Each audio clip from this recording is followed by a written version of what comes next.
તો બધાને જય શ્રી રામને જય માતાજી. સ્વાગત છે તમારું મારા વ્લોગમાં. તો જુઓ મિત્રો, આપણે પાણી ચાલુ છે ટાણે તુવેરમાં. છેલ્લું પાણી પી છે. તુવેર પાકી ગઈ છે આપણી હવે. ને આંબામાં મોર પણ આવી ગયા છે હવે. આમાં થોડોક ટાઈમમાં કેરી પણ દેખાશે આમાં. ને પાણી ચાલુ છે આપણું.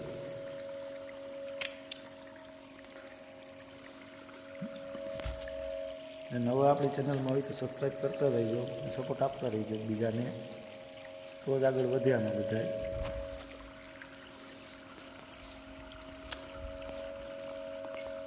જો તુવેરમાં પાક આવી ગયો છે હવે 10 થી 15 દિવસમાં આનો વાટ પડી જાય મિત્રો.